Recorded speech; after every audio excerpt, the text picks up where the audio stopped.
Hello everyone, how are you? कैसे हो आप सब? Welcome our new channel study with passion, एक नई सोच। मैं रितेश आपका स्वागत करते हुए चलिए शुरू करता हूँ प्रश्नावली 7.3 एक नई जोश और उत्साह के साथ।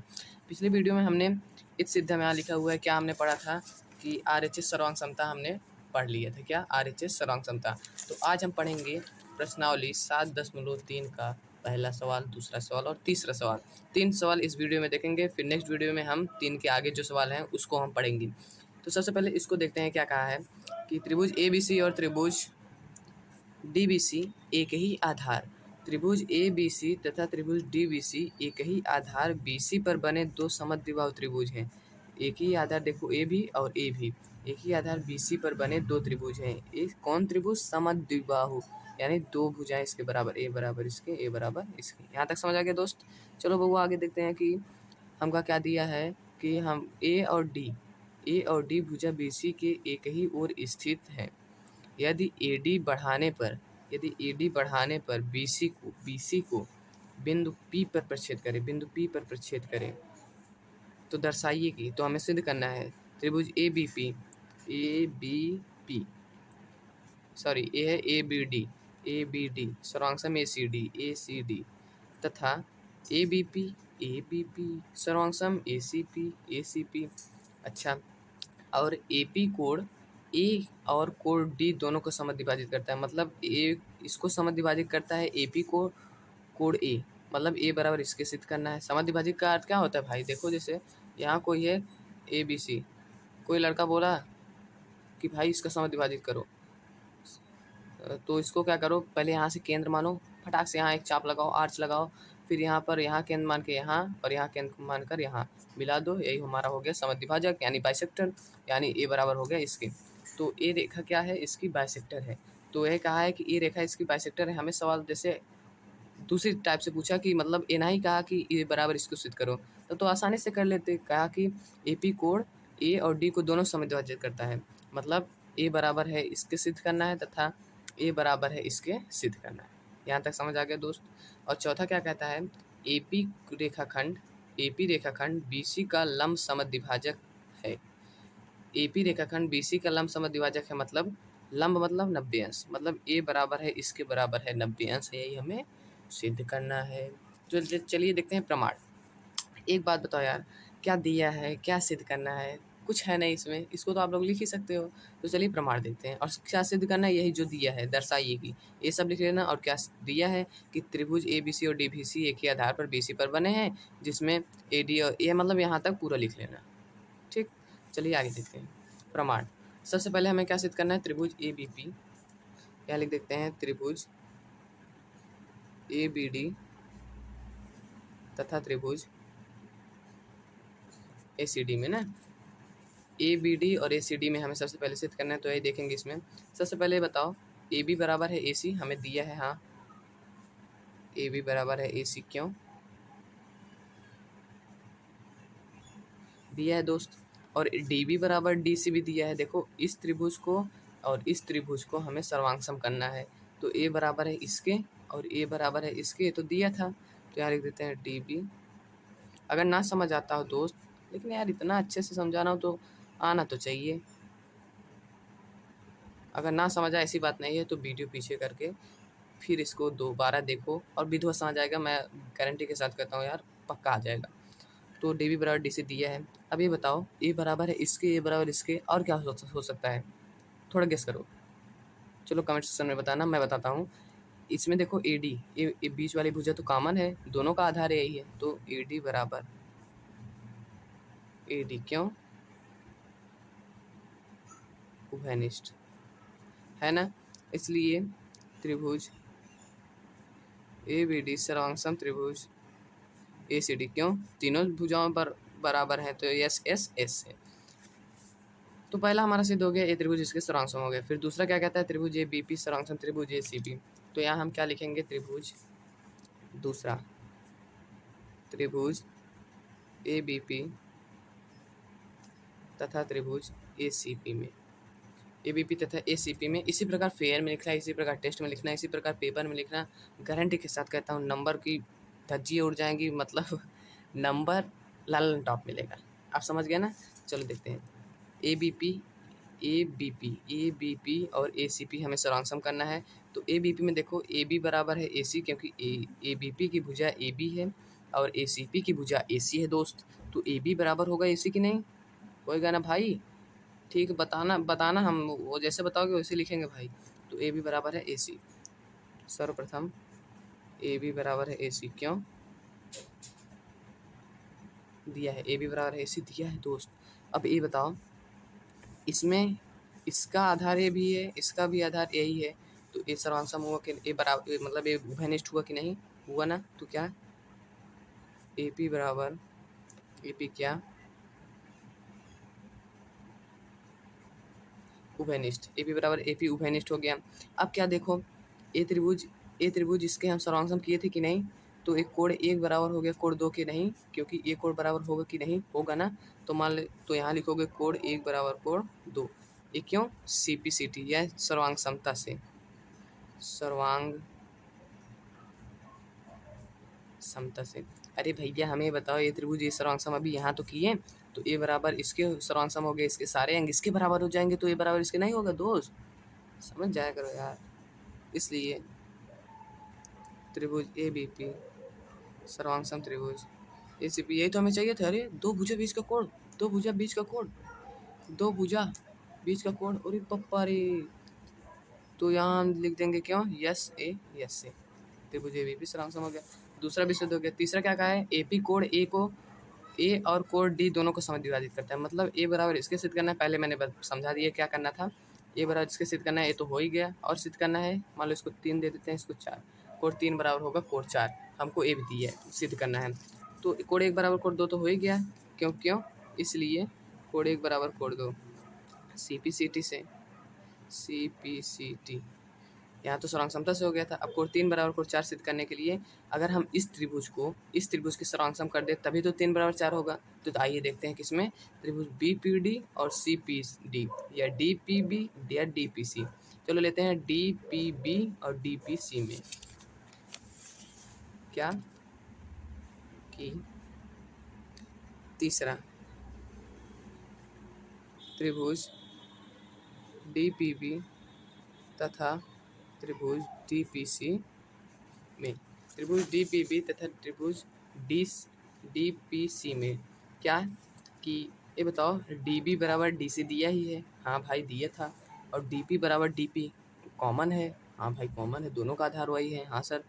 अब ये बताओ भैया, ए वाला सर्वांग सम अभी हमने इसके किया है, यहाँ देखो ए बी पी सर्वांग सम, ए बी पी सर्वांग सम A C P, A B P सर्वांग सम ए सी पी, तो इसका आधार ये है, इसका आधार ये है, तो ये सर्वांग सम इसके है, तो ये पूरा सर्वांग सम इसके है, तो बी पी बराबर पी सी होगा कि नहीं? हाँ सर होगा, बिल्कुल होगा।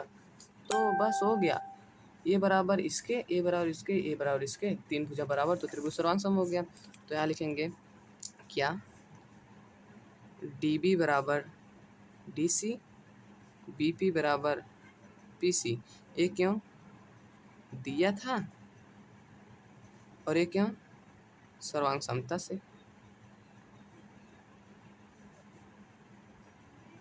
ये तो सर्वांग समता से ब्रो, देखो डी पी बी पी बराबर पी सी, ये तो सर्वांग समता से हो गया था। और क्या, ए डी पी बराबर डी पी कॉमन था, तो डी पी बराबर डी पी उभयनिष्ठ था,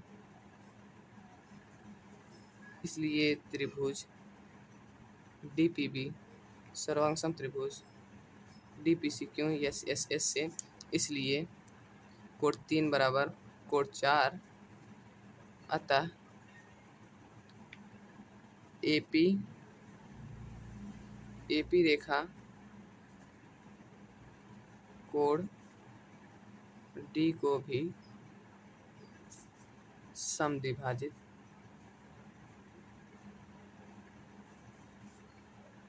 करती है। यहाँ तक समझ आ गया? अगर ना समझ आया, अरे यार आ गया होगा, आप लोग तेज बच्चे हैं, अगर ना आया हो तो वीडियो पीछे करके पॉज करके रोक कर विधिवत देखना और इसको फेयर में जरूर लिखना। तो ये खत्म हो गया क्या? नहीं, अभी नहीं खत्म होगा। चौथा क्या है, एपी रेखाखंड बीसी का लंब समद्विभाजक है, एपी रेखाखंड बीसी का लंब समद्विभाजक है, लंब भी है समद्विभाजक भी करता है, ये हमें सिद्ध करना है। लंब का मतलब ए कोण इसके बराबर 90 अंश, और समद्विभाजक का मतलब ए बराबर इसके है, ये सिद्ध करना है। जब ए त्रिभुज इसके सर्वांग सम हो गया तो बी पी बराबर पी सी हो ही गया, और ये त्रिभुज इस बड़े वाले के सरांक सम हो गया, तो ए बराबर इसके हो ही गया। एक पूरा सीधा है तो ए 90 180 अंश का कोण बनाएगा, तो ए के कितना होगा 90 अंश, क्योंकि दोनों बराबर हैं तो उसका बराबर है तो एक 90 होगा, एक 90 तभी तो होगा। तो यहाँ इसको भी लिख लेते हैं कि त्रिभुज ए बी पी सरांक सम त्रिभुज ए सी पी, इसलिए बी पी बराबर पी सी तथा कोण इसको मान लेते हैं, इसको 5 इसको 6, कोण 5 बराबर कोण 6, लेकिन कोण 5 धन कोण 6 बराबर है 180 अंश, क्योंकि सीधी रेखा है। लेकिन कोण 5 बराबर है, देखो कोण 5 बराबर है कोण 6, तो कोण 5 की जगह हम कोण 6 लिख सकते हैं। कोण 6 धन कोण 6 बराबर 180 अंश, 2 कोण 6 बराबर 180 अंश, इसलिए कोण 6 बराबर इधर आ जाएगा 2/2 हो जाएगा, तो 2 करेंगे तो 90 आ जाएगा, भाग देंगे तो कोण 6 बराबर 90 अंश। जब 6 90 अंश आ गए यानी ये लंब भी है और देखो बी पी बराबर पी सी भी है, इस समद्विभाजक भी है। इसी प्रकार हमारा चौथा भी खत्म हो गया। चलिए दूसरे सवाल पर चलते हैं। आशा करता हूँ ये वीडियो आपको पसंद आया होगा। अभी तो अंत नहीं हुआ है, लेकिन इस सवाल आपको पसंद आया होगा और समझ आ गया होगा। चलिए आगे देखते हैं। तो दूसरा सवाल कहता है एडी एक समद्विबाहु त्रिभुज है। एडी एक समद्विबाहु त्रिभुज थोड़ी ना है, एडी समद्विबाहु त्रिभुज के 3 अक्षरों से नाम लिया जाता है। देखो मैं भी पागल हूँ क्या भैया, सर जी आपको आता ही नहीं तो क्या पढ़ाते हो। अरे भाई ये गलती हो गई, सॉरी। चलो आगे देखते हैं। एडी एक समद्विबाहु त्रिभुज है। एडी एक समद्विबाहु त्रिभुज एबीसी, एडी एक समद्विबाहु त्रिभुज एबीसी का शीर्ष लंब है। मतलब एबीसी एक समद्विबाहु त्रिभुज है जिसका एडी शीर्ष लंब है। इतना समझ जाएगा। जिसमें ए बी बराबर ए सी, जिसमें ए बी बराबर ए सी है, समद्विबाहु त्रिभुज है, तो ए बी बराबर ए सी होगा ही, होगा ना, अवश्य होगा सर। तो दर्शाइए कि एडी रेखाखंड बीसी को समद्विभाजित करता है। बीसी को समद्विभाजित करता है मतलब ए बराबर इसके सिद्ध करना है। एडी कोण ए को समद्विभाजित करता है, यानी ए बराबर इसके सिद्ध करना है। मान लो 1 2, तो इसको सर्वांगसम करने के लिए, अगर 1 2 बराबर 2 को सर्वांगसम करने के लिए ए त्रिभुज इसको सर्वांगसम कर दे तो काम बन जाएगा। और इसको बराबर इसके करने के लिए तो एक ही त्रिभुज इसको, अरे भैया ओ भाई ये तो बहुत आसान है। अगर इसको सर्वांगसम कर देंगे तो ए भी बराबर हो जाएगा, ए भी बराबर हो जाएगा। तो देर किस बात की है, चलिए शुरू करते हैं। देखो त्रिभुज किसमें, ए डी बी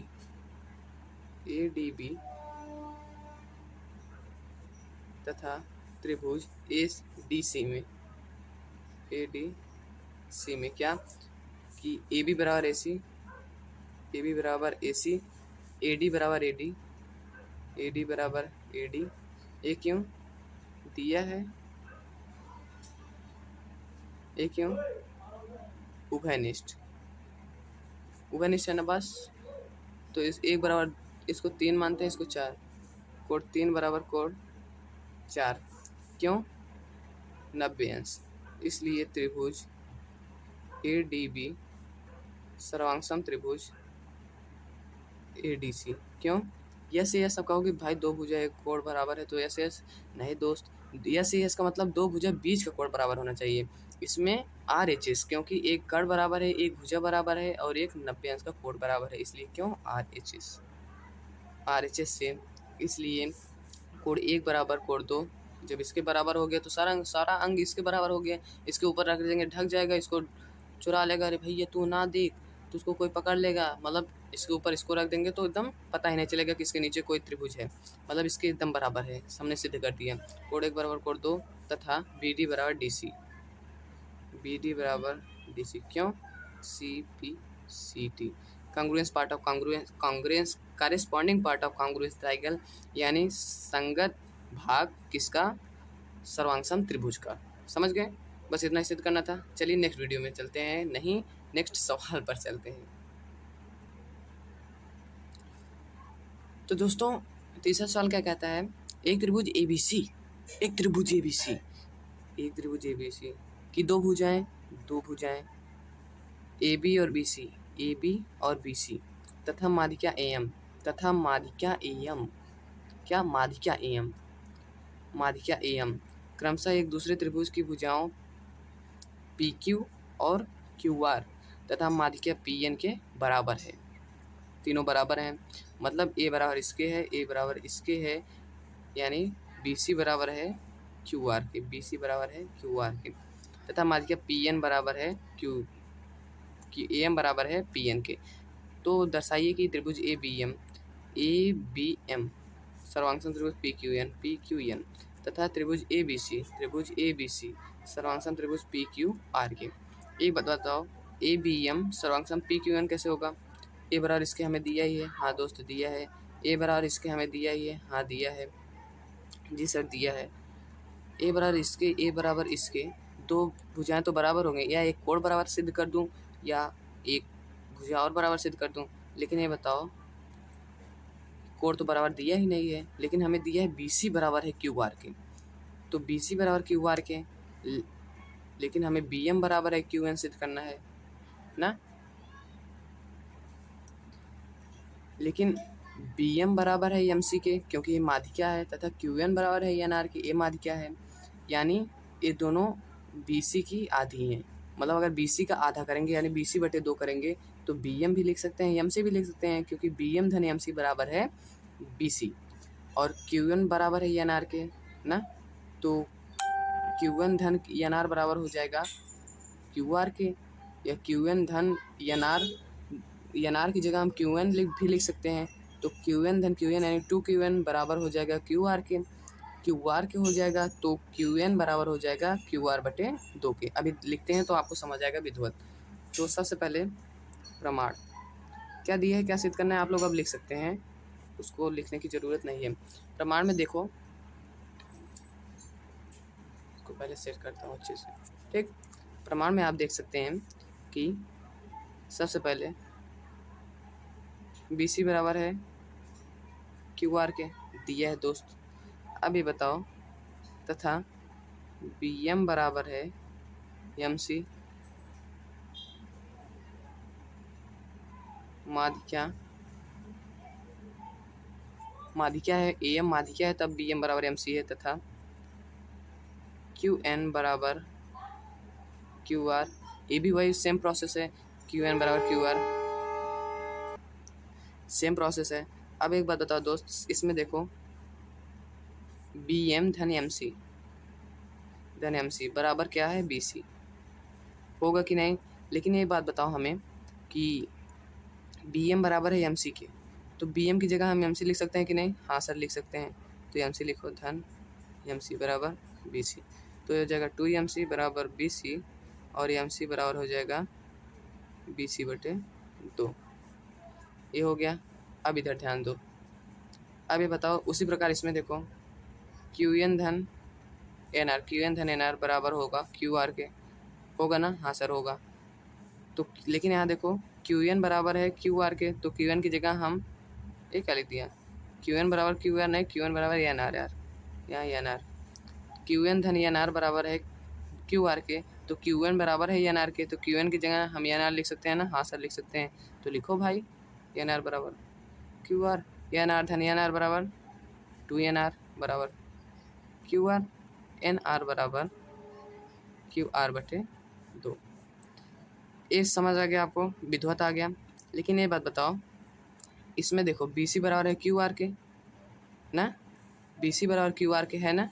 अब देखो इधर, अब इतना प्रोसेस छोड़ो, इतना मैंने आपको समझाया। अब देखो, अब त्रिभुज ए बी एम तथा त्रिभुज पी क्यू एन में ये त्रिभुज इसके हमें सर्वांगसम करना है ना, इसके सर्वांगसम इसको करना है, तो वही हम कर रहे हैं। अब देखो क्या, इधर देखो कि बी सी बटे 2 बराबर होगा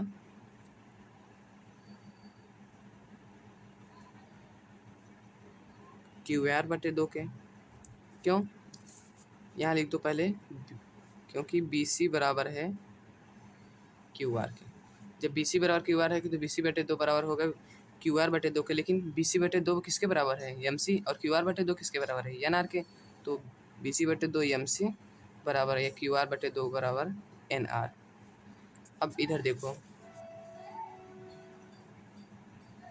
एम सी और क्यू एन बटे एन आर। अब ये बताओ एम सी बराबर हो गया एन आर के, हुआ कि नहीं दोस्त? हो गया सर। लेकिन ये बताओ एम सी यहाँ देखो किसके बराबर है? एम सी बी एम के बराबर है, तो एम सी की जगह हम लिख सकते हैं बी एम बराबर। अब यहाँ देखो एन आर किसके बराबर है, क्यू एन के, तो यहाँ एन आर की जगह हम लिख सकते हैं क्यू एन।